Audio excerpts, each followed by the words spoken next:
Have you ever left a meeting and immediately thought, that could have been an email? We all have. Research shows over 70% of meetings keep employees from doing their core work. I'm going to give you 3 ruthless questions to ask before you ever send a calendar invite, and a simple framework that will transform your team's most dreaded hour into their most productive one. And it all starts now on Engage and Inspire.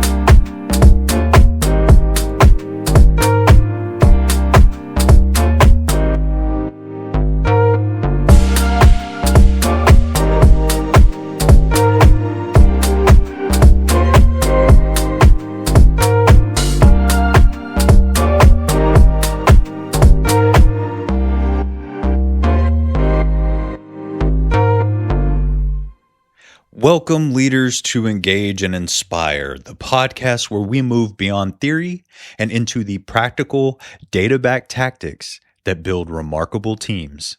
I am your host, Scott Liles. So let's go ahead and get straight to a universal pain point. The data paints a clear picture. The average manager spends nearly 23 hours a week in meetings, and that's up from less than 10 hours in the 1960s. Our calendars are a mosaic of colored blocks, a fortress of meetings. And yet a staggering 71% of senior managers say meetings are unproductive and inefficient. We end the week feeling like we haven't had the time to do our actual work. Well, why is that? It's because the very tool we use to coordinate has become the single biggest disruptor of focus. It's a paradox. We meet to get work done, but meetings often prevent the work from happening. So today we're fixing that with science and strategy. We're reclaiming time, restoring focus, and rediscovering the true purpose of coming together. So let's talk about meeting effectiveness, optimal length, and the most critical question, is this even necessary? All right, so this is going to be in 3 parts. This is part 1, the intervention. This is the 3-question litmus test, and I'm also going to include a link in the description where you can download this test, and it's your useful guide to help you determine whether or not you should schedule a meeting. Now, the problem starts the moment our cursors hover over that new meeting button. It's a reflex, a default. We see a problem, we schedule a meeting, but in the modern workplace, reflex is the enemy of effectiveness. It's how we end up with calendars that look like a game of Tetris that we're losing, and with that persuasive feeling that we're busy, but not necessarily productive. So we're installing a mental circuit breaker here. From this moment forward, I want you to institute a personal policy. No meeting invites leave your outbox until it has passed the 3-question litmus test. Now, these aren't just good ideas. They're data-backed filters designed to protect your team's most valuable asset, their cognitive brainwidth. So let's break them down. Question 1, what is the specific actionable outcome? This is the most important question that you will ever ask about a potential meeting. If you can't finish this sentence with crystal clarity, and that sentence is, when we walk out of this room or close this Teams meeting, we will have decided on X or created Y, then you must stop. You do not have a meeting. You have a topic.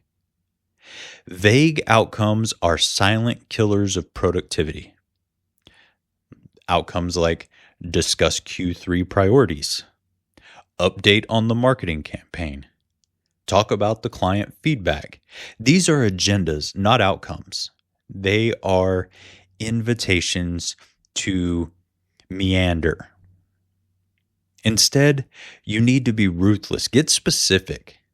Something along the lines of select the top 2 product features for the Q3 launch from the candidate list, or approve the final storyboard for the training video, or maybe assign owners and deadlines for the 3 action items from the audit. Now, here's why this specifically is non-negotiable. It defines success for everyone in the room, okay? It tells them this is why your presence is required. This is what we are here to do. It transforms the meeting from a passive event to an active workshop with deliverables. Without this, you have no way to measure if the meeting was successful or just time spent. Question 2. Does this outcome require real-time interactive dialogue? So you've defined a sharp outcome, okay? Now, is a meeting the right tool to achieve it? This question separates the necessary gatherings from the productivity theater. A meeting is a tool for convergence. It's for when you need debate, when you need brainstorming, negotiation, or a complex problem solving that requires instantaneous back and forth of human conversation. You need to read the room, build on energy, or even navigate some nuances. But so often, we use this powerful tool for broadcasting. And the data here is staggering. Research shows that, quote, information sharing, end quote, is the primary goal of over 60% of meetings. Yet it's the activity that professionals rate as the number one reason meetings fail. Think about it for a second. The main thing we use meetings for is the very thing that ruins them. If your outcome is simply to inform, say, share the Q2 sales results, or communicate the new policy, or even report my team's status, you're not looking at a meeting, my friends. You're looking at an email, a Teams message, or even a shared document. The information broadcast meeting is a proven thief of collective hours. Don't be its accomplice. Ask yourself, could this be resolved asynchronously with people contributing their best thinking on their own time? If the answer is yes, then choose that path. You'll get more thoughtful input and protect everyone's flow state. Now, question 3. Who, if they are absent, makes this meeting pointless? Now you have a specific outcome that requires real-time dialogue. Who truly needs to be there? This is about precision engineering your attendee list. This is not about who might be interested, who usually comes, or who you don't want to feel left out. This is a functional question. Who is a direct contributor to the decision or the creation? Who has the essential information, the required authority, or the critical perspective without which we cannot proceed? Be merciless. For every name you add, ask, what is their necessary role in reaching this specific outcome? If you can't clearly answer that, then they are an optional attendee at best. Use that optional field with pride. For everyone else who just needs to know the results, they get a brilliant, concise post-meeting note. Respecting focus this way isn't just polite. It's strategic. We often think an unnecessary meeting costs just an hour, but the research shows the cost is far higher. Unnecessary attendees don't just lose that hour. They suffer what is known as a recovery time of up to 20 minutes to regain deep focus after that meeting. So you're not just inviting someone to a 30-minute meeting, you're potentially torpedoing 50 minutes of their most valuable work. So here's your new law. If your potential meeting doesn't pass all three parts of this litmus test, if it lacks razor sharp outcome, if it doesn't need real time dialogue, or if the guest list is bloated, you do not have permission to schedule it. Your team's productivity, their morale, and their capacity for inspired work depends on you wielding the meeting tool with this level of disciplined intent. This is the first and greatest step in transforming your meeting culture from one of obligation to one of execution. Now, moving into part 2, this is the blueprint. This is where you are designing a meeting that inspires action. So your idea has passed the 3-question litmus test with flying colors. Congratulations. You have a critical decision that needs a diverse team's real-time input. This meeting is officially necessary. Now, let's be clear here. A necessary meeting is not automagically a good meeting. We've all suffered through necessary meetings that were meandering, exhausting, and ultimately inconclusive. They leave a residue of frustration and everyone walking out thinking, well, that was 2 hours of my life I'll never get back. Our goal today is higher. We don't just want effective meetings, we want inspiring ones. A meeting should be a catalyst, a gathering that leaves people feeling energized, aligned, and clear on the path forward. They should think, wow, that was time well spent. I contributed, we decided, and now I know exactly what to do. Achieving this isn't about charisma. It's about design. It comes down to mastering 3 architectural principles: the frame, the flow, and the finish. So first we'll look at the frame. Think of this as the foundation and the blueprint, all delivered before anyone walks in the room. The frame is your invitation and agenda. It must be recast as a social contract. The title of your meeting is the outcome. So let's say you have a project and it's called Project Phoenix. The calendar invite should not just say Project Phoenix, checkpoint. It should be something like Decision, Project Phoenix launch date, and final go, no-go criteria. The title itself answers question 1 from our litmus test. Now, the agenda of this meeting is a contract. Attached to that invite or in the body is a simple, powerful document. It's not a bulleted list of topics. It's a contract that states, number 1, the single specific objective. Number 2, the non-negotiable pre-work. And number 3, the timed outcome agenda. So the single specific objective here would be to agree on a firm launch date between October 15th and 22nd and finalize the 3 metrics that will trigger a no-go decision. The non-negotiable pre-work would be for everyone to read the 1-page launch risk that's attached, as well as the competitor timeline analysis. And the timed outcome agenda, this is the game changer. This is where you put in 5 minutes for aligning on any pre-read questions, 15 minutes for the debate, 10 minutes to come up with a decision for the final no-go metrics, and 5 minutes as action where you assign outcomes for everyone to follow up on. By sending this frame in advance, you set a powerful expectation. You're saying, I respect your time enough to prepare, and I expect you to come ready to engage on these specific points.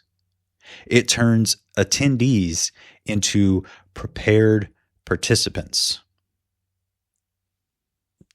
Now, second is the flow. This is the live execution. You, as the meeting owner, are no longer just a participant. You are the facilitator. You're the steward of the contract. So first, make sure you start on time every time, period. Starting late punishes the punctual and condones a culture of waste. It says that it's okay to be late. Begin on time every time, even if key people are missing. It signals that the collective time of the present group is valuable. Next, facilitate. Don't dominate. Your primary job is to guide the conversation to outcomes specified in the frame. This means policing the clock and making sure that everyone stays on topic on time. Learning to master the parking lot. If you don't know what that is, that's when someone points out a great idea, but it's off topic. Say something like, "That's a great point about post-launch marketing, Sarah. Let's put that in the parking lot, and I'll make sure it gets on the agenda for our next marketing sync." This makes people feel heard without derailing the meeting mission. And then finally, managing dominance. Thanks for that perspective, Mark. Let's hear from others who haven't had a chance to weigh in yet. Now, here's one of the most powerful levers that you can pull. Challenge every default meeting length. Parkinson's law, which states work expands to fill the time allotted, was never more true than in a conference room. A seminal study found that shorter agenda-driven meetings are rated as significantly more effective. So does the default block say 60 minutes? Why not ask if we can do it in 45? The tighter constraint forces clarity and cuts out the rambling preambles. Is it a 30-minute meeting sync? Try 25 minutes. This simple act gives everyone a precious 5-minute gift.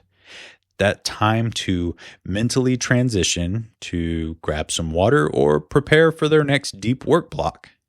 It's a small change that signals massive respect for cognitive flow. Finally, the finish. This is where the vast majority of meetings crumble to dust. They just stop. There's a vague, "Thanks everyone," and a flurry of disconnecting sounds. All the energy and decisions are left to evaporate. A powerful finish has two non-negotiable sequential parts. Number one, the 60-second verbal recap. In the final minute of the scheduled time, you as the facilitator must explicitly restate the outcomes. Okay, to recap what we just decided, we're targeting an October 18th launch. Our no-go metrics are A, B, and C. Lisa will own the supplier migration plan by Wednesday, and David will own the logistics backup by Thursday. Did I miss anything at all? This creates a shared verbal confirmation and immediate closure. Number two, the 1-hour written distribution. Within 1 hour of the meeting ending, you send a concise, action-oriented email. The subject line should state decisions and actions on whatever meeting at whatever date. The body has only 3 sections. The decisions made in a bulleted list from the recap, action items including owners, tasks, and deadlines in a simple table form, and then any parking lot items listed with a note on where or when they'll be addressed. That's it. When you master the frame, the flow, and the finish, you accomplish something profound. You move the meeting from the realm of obligation, a passive event that happens to your team, to the realm of catalyst, an active, designed intervention that creates momentum for your team. You stop draining energy and start creating it. Part 3 is the culture shift. So you're moving from meeting default to conscious collaboration. Now let's zoom out here. Everything we've covered, the litmus test, the blueprint, this isn't just a set of personal productivity hacks. Let me be clear. Implementing this is a profound leadership act. It's an act that builds a culture of two things we desperately need, but rarely protect. That's radical respect and sacred deep work. When you run a sharp, effective meeting, you're not just saving time. You're sending a message that says, I value you. I value your mind, your focus, and your contribution. I would not dare waste it. Now, on the other hand, every poorly run meeting erodes trust and whispers, your time is cheap and your attention is communal property. This shift starts with you, but it absolutely cannot end with you. A leader with a perfect personal meeting discipline is just an efficient island in a sea of chaos. Your real job is to change the ecosystem, to move your entire team from a default of, hey, let's meet, to a discipline of, let's collaborate consciously. Here's how you architect that cultural shift. So step one is lead by transparent example. This is the proof phase. This is where you build credibility. Don't just tell your team, show them the win. Audit and act on your own reoccurring meetings. Look at the meetings that you own. That weekly team sync, apply the litmus test. If it's primarily an info broadcast, kill it.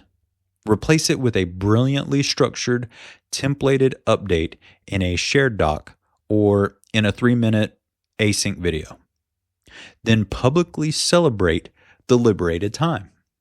Say in your team's channel, hey team, by moving our Monday sync to this shared doc, we've just given back 40 collective hours to this month's project. Let's use that time to focus on our sprint goal. You're not just canceling a meeting, you're trading a drain for an investment. Transform a meeting that you keep. For the necessary meetings that you lead, deploy the full blueprint with theatrical transparency. Send the frame agenda and say, trying a new format to respect everyone's time. Pre-read is attached. The live meeting will be for debate and discussion only. And then, in the meeting, explicitly use the tools. Tell them that we're at the 10-minute mark for this agenda item. Let's work to conclude. You're modeling the behavior real time. Step 2, give explicit permission and provide the tools. This is the empowerment phase, okay? Your team needs not just permission, but the actual vocabulary and safety to push back on poor meeting culture, even when it comes from you or their peers or even your boss. Publicly grant the right of inquiry. In a team meeting, say this verbatim.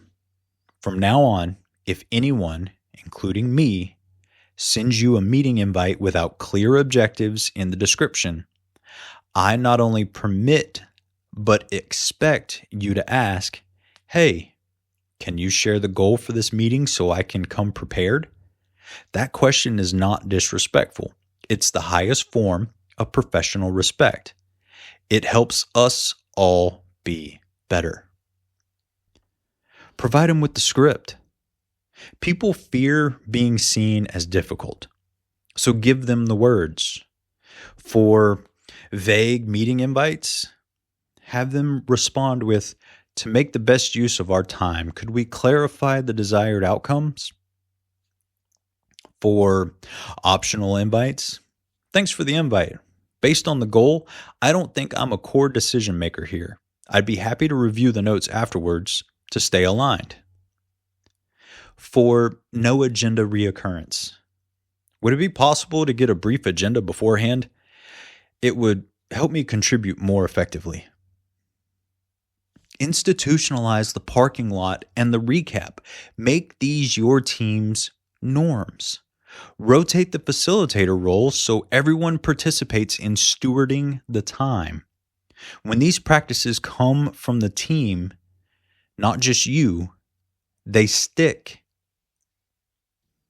Step 3, redefine productivity and reward the new behavior. This is the reinforcement phase. Culture is shaped by what you celebrate and what you allow.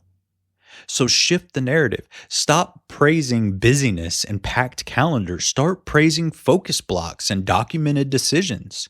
Say things like, I saw the fantastic async discussion on the project doc. That's the kind of deep work that moves us forward. Protect deep work as a strategic priority.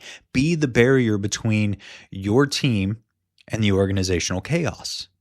Implement and respect the, quote, no meeting blocks or the focus Fridays on the team calendar. When a last-minute request comes in, ask, is this urgent enough to interrupt the deep work we've scheduled?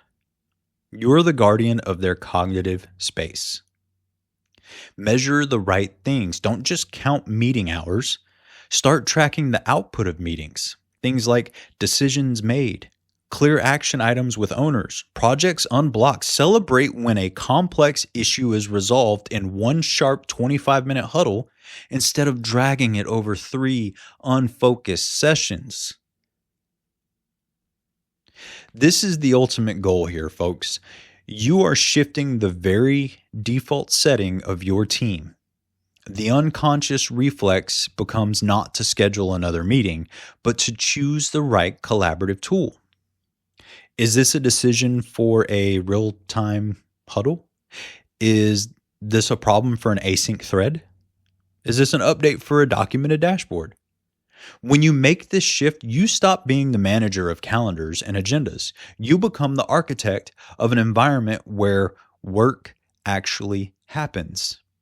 You build a team that isn't perpetually recovering from the last meeting, but is consistently energized for the next burst of creative, focused, inspired work.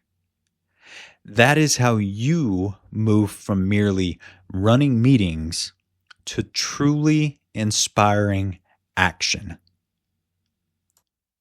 So your leadership challenge this week has 3 layers, mirroring our 3 parts. First, be the filter. Apply the 3-question litmus test to every meeting you consider scheduling. Get ruthless with your own intentions. Second, be the designer. Take your next necessary meeting and build the complete frame, flow, and finish. Experience the difference that it makes. Third, be the architect. Have one public conversation with your team, granting them the right of inquiry. Start changing the ecosystem. When we respect time, we respect people.